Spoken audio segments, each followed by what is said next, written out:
going to John Perkins, a former chief economist with a major, he's advised the former chief economist of the World Bank. He's worked at the highest levels. I'm not going to try to go over his whole bio. Most of you know who he is. He's written Confessions of an Economic Hitman. He's also written The Secret History of the American Empire and Hoodwinked, Blueprint for a New Form of Global Economics. And he joins us now. I'd been on in about 6-8 months with all the big developments that are taking place. John, great having you. I've got so many questions, but for you right now, what is most important front and center for you, somebody who's been on the inside of this, what the controlled implosion of Europe, Goldman Sachs capturing Europe when Hitler and Mussolini and Napoleon couldn't? What is most important on your radar screen right now, John Perkins? Well, Alex, I think all of that's important. I just came back from Istanbul. I'm headed off to England and Ireland and Iceland, and I'm traveling around a lot and heading around the United States, speaking very many different places. And what I'm really struck by is how we're waking up, and shows like yours are really making that happen. And we're seeing, there's the Occupy movement. People are waking up, but we're seeing I saw in Istanbul, I see in the Middle East, I see in China, we're seeing in Russia with people standing up to Putin. We're seeing it around the world today that people really are waking up. And some of it isn't leading anywhere. It's just people out on the streets, demonstrating and talking. But to me, it's a good sign that shows like this one are getting through to people. They're really beginning to wake up. And despite the way that the corporatocracy is digging in, we know that we're waking up. And the fact that they're digging in so strongly also indicates to us that they know that we're waking up and we're beginning to win. And so my hat's off to you and all the others that are out there spreading this word, because the tide's turning. Well, I agree with you. And again, they tried to co-opt and take over the Occupy movement that was speaking out against corruption in Wall Street as being the heart of the problem, not just here but worldwide. That's where the much of the main system of the monster resides, not just its tentacles. But when they couldn't co-opt it and just turn it into a call for higher taxes, the Obama administration had simultaneous raids in 30-plus cities, arrest the people. So they're failing to co-opt the Tea Party. They're failing to co-opt the Occupy movement. What do you see from being on the inside of this? Describe what an economic hitman is, because we haven't done that in a while, and what we see happening in Europe, what we see unfolding right now. Well, we see all these countries being hit. I was just on a program yesterday in Ireland, and Ireland's got hit very hard by economic hitmen. Italy, Greece, Portugal, Iceland. And the United States. I've been talking to a group of people here in the United States who took credit cards that said that they could have interest at 3% is all they'd have to pay in their interest. But the fine prints and many of them, I've talked to this whole group of people that are now trying to file a class action suit because they took out loans. They used these loans to finance down payments on houses and many other things that they thought it was at 3%. The very, very fine print, and even lawyers didn't see this, said that you could set it up so that your payments would be paid every 30 days or every 35 days, let's say, and automatically, and therefore you'd never have to pay more than 3%. If you didn't set it up that way, if you didn't pay within those 35 days, your interest payments would go up to 30%. What people didn't read, what they didn't see in this extremely fine print, was that the banks had the right to go from 35 days to 30 days arbitrarily. And so all these people suddenly found that they hadn't made their payment on time because the time frame had changed from 35 to 30 days. And so suddenly they're being hit by 30% interest rates on these loans. There's nothing they can do about it. These big banks doing this. And it's that same process. It's similar to what we did on a much larger scale to the developing world back in the 70s when I was an economic hitman. It's what's happened in Ireland. It's what's happened in Italy and in Greece.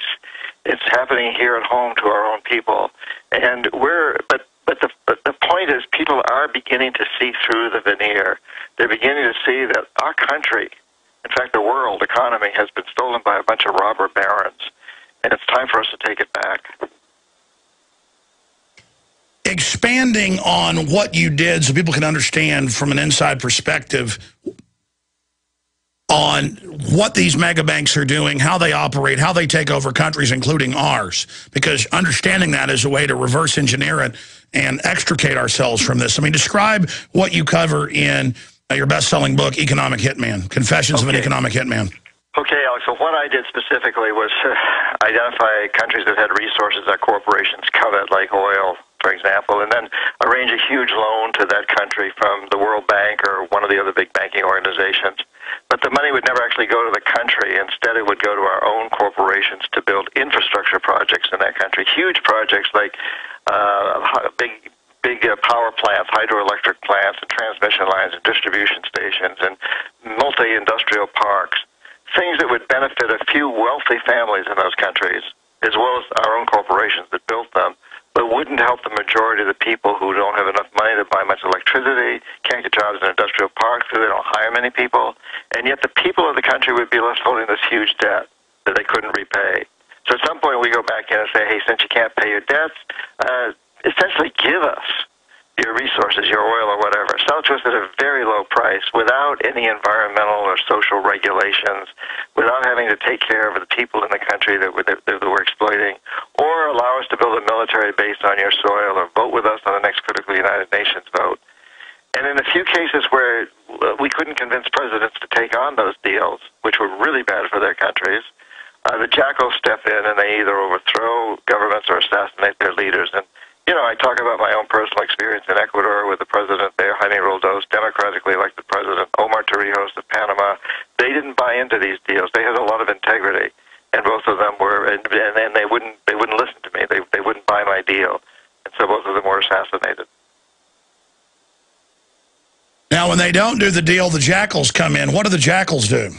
Well, either overthrow the governments, that we just saw this happen in Honduras with President Zelaya about 2 years ago, or they, and we've seen it, of course, happen with Allende in Chile and Arbenz in Guatemala and so on and so forth, or they assassinate the leaders, which we saw in my case with Jaime Roldos of Ecuador and Omar Torrijos of Panama. So they're either overthrown, and if they go kind of peacefully and they leave the country like Zelaya did in Honduras, okay. If they're not going to go peacefully, then they're taken out. Looking at Europe, you know, I remember when we first talked 6 years ago or so, or I guess longer, we were talking about how the bankers were now going to do the same stuff to us in Europe, in the United States, in England. I've seen some of the top Irish reporters bring up to the European Central Bank in press conferences, hey, most of this debt, over 90%, isn't even ours. You got our government to sign on to your derivatives, and then you lecture terms to us when you loan us money back. This is crazy. And the ECB people, just in these videos, I intended to play one today, but it's up on Infowars.com, they just laugh at them. I mean, it's such a con job how these bankers do this. I mean, it's amazing. Well, that's exactly it, Alex. It's a loaded gun. It's a con job. It's a scam. And what I described earlier that's going on in the United States with these credit card loans is exactly the same thing, that the banks are screwing their own customers big time. And it appears to be illegal what they're doing, because there's this fine print on the contracts that says that if you don't, that they have the right to just arbitrarily change the time frame from 35 days to 30 days, for example. And you know, we've seen this over and over. We've seen it here in the United States when a few years ago all the bankers were telling people who could only afford a $300,000 house, well, buy the $500,000 house, tighten your belt for a few years, and then it'll be worth $1 million. Just go ahead and do it. We know you can do it. We will approve this loan. And then, of course, the bottom falls out of the market. The house is now only worth $100,000, and then people still have a loan out for $500,000. They can't pay it. The house is foreclosed on. The banks repackage the whole deal and sell it to someone else. It's pure robbery. There's no question about it. And it's time we really stood up to it. And I think people are beginning to stand up to it. What did you make of 2 or 3 weeks ago when that high-level Goldman Sachs exec quit and said, you know, we try to rip off our clients, we make fun of them, we call them idiots, we call them Muppets, and I just can't be part of this culture anymore. And then now we learn Goldman Sachs has sex traffic, sex slave funds, and, you know, Mitt Romney's wife is invested in it. Yeah, well, I think that guy, you know, really hit the nail on the head. he opened a Pandora's box, and there's going to be a lot more coming out. And, I was grateful that he had done that. And I think we're going to see a lot more of that coming down the line. John, why do you think what we've seen, I know you've talked about this, record globally, central bankers, not your local banker that helps the economy, but these, these finance capital crony people, these insiders, these money changers, I guess you could call them, they're resigning in droves and running off to the third world or to remote areas. Why is that? I think they're scared. They see this coming down the tube, that people are waking up. There's going to be a bloodbath. I hope there's going to be a bloodbath, and I think they're expecting that to happen too. So take the money and run. I mean, they can take their millions and live like kings in many parts of the third world. Remember a few years ago when it turned out that Goldman Sachs was like buying all these weapons at their offices and like having weapons caches at their offices, and they said it's for the public. I mean, wow, when people are in business as a company buying guns to protect themselves from people with pitchforks and torches, I mean, that they know what they're doing. Yeah, well, they sort of saw the Occupy movement coming, and it hasn't come nearly as strongly, I think, as a lot of people expected it to. But it's been pretty ruthlessly put down in many places. We're in a very, very interesting world, Alex, and this is a time that's been prophesized by indigenous cultures around the world as a time of shaking up, of turmoil, and a time when people are going to wake up more, and we really are waking up. And we have to expect that there's going to be a pushback by the status quo. They're going to do everything they can to stop this turnaround from happening. Well said. Just briefly, the Coney 2012 people, we just learned, have released their big part 2, and I'm attacked in it for pointing out that this was being used by the State Department to try to launch wars in Africa. And the same thing's happening in Uganda, in the past as is happening now. I'm not saying the Lord's Resistance Army is good. They haven't been seen in years. There's these calls to go into Sudan and start a war. And my point is they get these well-meaning people involved thinking backing military intervention is for the good. But I never see the State Department get behind something, John, for the good generally. It's always for special interest. But they'll use the left now. I'm seeing some of the left call for war as if it's humanitarian. Yeah, we're seeing that in Mali, too. But, the threat of war is good for business. Unfortunately, our economy is to a very large degree based on the military. And I can't believe that anybody really wants us to go to another war with Iran. I mean, my God, Iran can close down the Straits of Hormuz and shut off more than 20% of the world's oil supplies. We don't want war with them, and I don't think most of the big industries do either. But they want the threat of war. Because as long as you've got that threat of war hanging over you, everybody's buying weapons and security. Well, what about Libya? I mean, I'm not a fan of Gaddafi, but he was a stabilizer. He'd come in out of the cold. They've put al-Qaeda in charge now. Yeah, well, we remember that Gaddafi, was opposed to the dollar, to the central bank, the Federal Reserve, our central bank. And he was threatening to create a new exchange for oil that would not be paid for in dollars, but would be paid for in what he called the gold dinar. He had a pretty big gold supply. Stay there. I want to hear about why they went after him for that. Final segment with John Perkins, author of Hoodwinked, and, of course, Confessions of an Economic Hitman. Amazing person. We'll also give you his website. When we come back, I'm Alex Jones of Infowars.com.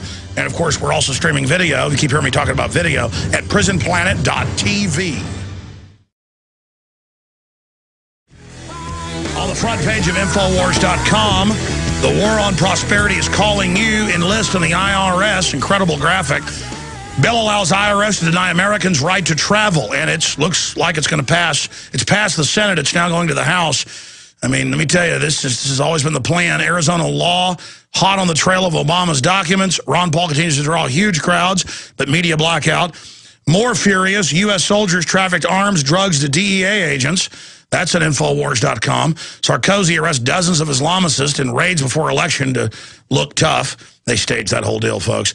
After huge ammo buy, DHS purchases bulletproof resistant booths for highway checkpoints. We've got a big article coming out about this professor saying if you question man-made climate change and paying Al Gore money, basically, you should be put in a mental ward. Now we found more of her writings. End democracy. Okay, that article's coming out. See how fast they pull that off there. John Perkins, whose website is johnperkins.org. You can sign up there and get his free newsletter at johnperkins.org. You can also sign up at Infowars.com, halfway down to our free newsletter. John, finish up with Gaddafi, because that's a good model. I mean, love him or hate him, he was actually building up Africa, and he was not playing ball with the banker boys. He certainly was not playing ball with the banker boys. He's made the same mistake, if you want to call it that, as Saddam Hussein, and the Iranians are poising for the same thing today, and that is to say, you know, I'm going to bring the dollar down. Basically, he said, you know, there's no reason why we can only trade oil for U.S. dollars. And he was recommending that African nations and other Muslim and Middle East nations buy oil and sell oil for the gold dinar, which was a currency that he basically created. And he had a huge gold supply to back it up in his own country. And now we don't take kindly to any infringement upon the Federal Reserve or the U.S. dollar. And I think, frankly, that's the big reason why we went after him when we did. And, you know, I always say that, too. But, I mean, you're saying it. We say we. And I guess it is we, because we let our government turn into this with corporations. But more and more, they just ignore the people's will. The American people don't like what's happening. I mean, Congress has a 9% approval rating. I think we just need to recognize this government and these corporations do not have our best interest at heart and really are the problem. Yeah, absolutely. You're right. It isn't really we, it's they. But we are part of it, and we've got to turn it around. We've got to realize, though, that the government really isn't all that important. The government's run by the big corporations. But ultimately, we do have control over these corporations. You know, we got rid of apartheid in South Africa back when I was in college by boycotting companies that supported it. We get corporations to clean up terribly polluted rivers in this country and open their doors wider to women and minorities. We do have a lot of power over this if we just exercise it. We have to do it, though. We have to demand that these corporations turn things around, or we won't buy from them. We won't support them. What do you think of how they're trying to rebrand war now under left cover, because it's been discredited under the right, where, oh, we're going to aid Syria, the rebels, and they're calling them protesters when they're arming people to try to overthrow them? Yeah, well, it's just another misuse of words, and we hear that all the time. It's always there for war and dictators support dictators. You know, it was shocking to me that when Mubarak fell in Egypt, that a huge percentage of the American people thought he was a democratically elected president. He's been a totalitarian dictator backed up by our CIA for decades. Absolutely. John Perkins, thank you for the time today. My pleasure, Alex. Keep up your good work. Thank you, sir. The one area that I didn't properly cover today is really big right now. We covered it days ago, but now it's blown up. Obama said, hey, forget Congress. I'll launch wars if I want to. You know, go to Hades. But now he said to the Supreme Court, because the word is they're going to rule against his plan. And so he said, oh, they don't count. You know, I can do whatever I want. This has turned into a big deal and is really flipping people out right now. Now, this may be a ruse where they're really going to rule for it. Who knows? But we'll cover it tonight on the Nightly News, 7 o'clock, prisonplanet.tv.